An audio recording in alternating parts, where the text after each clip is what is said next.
Hey guys, welcome back to my channel. So today's look is going to be a warm brown smoky eye. This look definitely looks more fall than it does like spring and summer, which is the season that we're currently in. But you know, I was feeling these kind of colors more so than really bright colors. So this is the tutorial that I did today. If you would like to know how to recreate this look, then just keep on watching. So I saw your comment.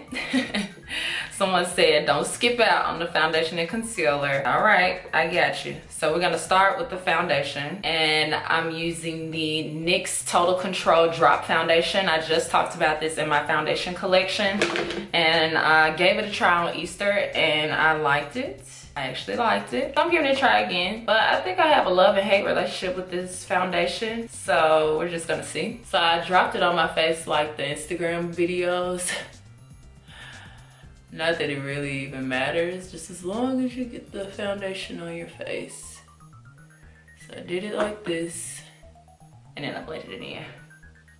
And I didn't use a primer, so I'm not using a primer today. Next, for concealer, I'm using the NARS Radiant Creamy Concealer in the shade Ginger. And what I did with this concealer is I applied it underneath my eyes and in all the places that I usually highlight. And then I also went ahead and filled in my smile lines. And I did this because I've been seeing this reoccurring on makeup tutorials. I'm like, I need to try that. So I tried it, and I think it actually helped a little bit. I can't say it helps a lot of it, but I'm pretty sure it helped a little bit. So I'm doing it again today. And when you're doing this, I'm pretty sure you're going to have a foundation powder that matches you to set your face, because this will make you look kind of pale in that area. So don't do this if you don't have a foundation powder, because I'm not sure how it will turn out. Next, to set my concealer, I'm going to use the Mercier translucent powder. I just bought a new one after a long time of not having this. I think it's been like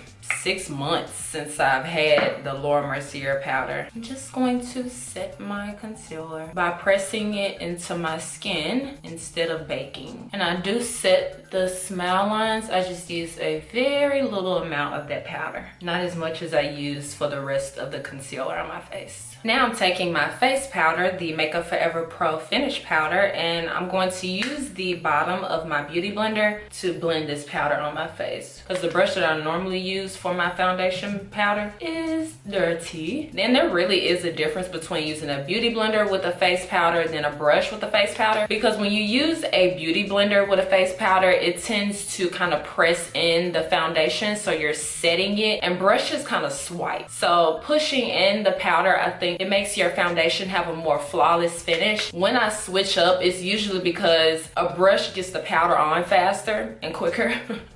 But if I want to make sure that my face is flawless, I will use the beauty blender with the powder, because it's really not a super noticeable difference, but it is a difference. It takes a little longer when you're doing it with the beauty blender, but not too long. So I would recommend doing it with the beauty blender over the brush, but I definitely alternate. So now I'm doing my brows, and I'm going to use the Anastasia Brow Wiz pencil in the shade medium brown. So to fill them in, I'm doing my usual outline the top, outline the bottom, and then fill in the center. I think it's about to rain, and my dad's playing golf, so hopefully he doesn't get rained out. And then to clean up my brows, I'm just using the same concealer that I used to highlight my face. To start off this look, I'm going to use Force of Nature from the Tarte Tartelette palette. And oh wait, I need to prime. Crazy girl. So I'm going to prime with the Urban Decay Eden eyeshadow primer, and then I'm just setting it with a cream color eyeshadow. Okay, now we're going to use Force of Nature as the transition, and I'm just blending this straight across. I'm not going down into my outer V, just straight across. Now with the Makeup Addiction Flaming Love palette, I'm going to take this dark brown right here, and with a Sigma E25 brush, I'm going to make this one more of a cat eye effect. So I'm going to sharpen it this way and then bring it in the crease. So straight out and then into the crease. And this is just going to elongate your eyes to make them look more cat eye, like I said. I actually want to warm it up, so I'm going to use the shade right next to it to blend right on top of this shade. Now back into the Tartelette palette, I'm using Fashionista, which is just a black eyeshadow on a Morphe M124, and I'm just going to focus this more so in the center of that shadow that I just created like the sharpness with. I'm just doing it directly in the center. It's going to create more dimension when surrounding it is brown, and then you have that black in the center. And then I'm going back to blend shadow colors that I need. Like I needed a little bit more of that warmth. So I'm taking that shade from the Flaming Love palette to blend out that black a little bit on the edges. And you can see the difference between the two eyes on how much lifted this eye is compared to this one. So I'm going to mimic it on this eye as well. And then we'll finish off with the shimmer on the lid. I'm going to take this shade from the Makeup Revolution palette and apply this right on the empty spot. And I'm gonna try to blend it a little bit into the shades that I already have in the crease, just to make sure it's not an abrupt stop.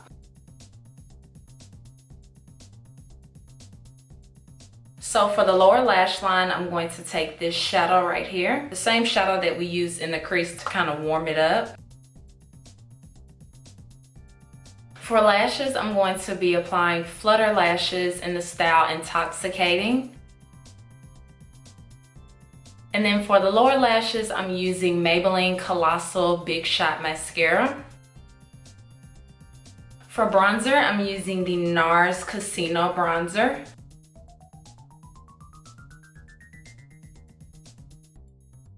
And then for highlight, I'm using Laura Geller Gilded Honey Highlight. And then blush is Sephora Collection Hot Flush. So for lips, I'm going to do a bit of a concoction today. I'm going to mix, well first I'm gonna line my lips with the MAC Chestnut lip pencil, and then I'm going to mix Colored Raine, Truffle Raine, and Brick House together. So I'm gonna put it on like the back of my hand or something and then put it on my lip. Or actually I'm gonna put it on this thing.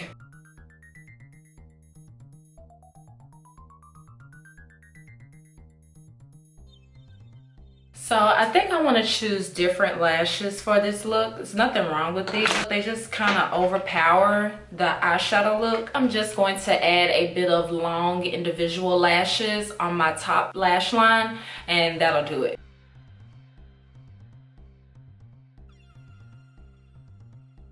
Okay, so these are the individual lashes on. I think this looks much better because they're lighter and you can actually see the eyeshadow now. But yeah, if you guys want a tutorial on how to put on individual lashes, I'm going to leave the one that is my favorite down in the description box. So yeah, and that is the completed look. Thank you guys so much for watching. Make sure that you subscribe to keep yourself updated on my new videos, and I promise I'll see you guys next time. Bye guys.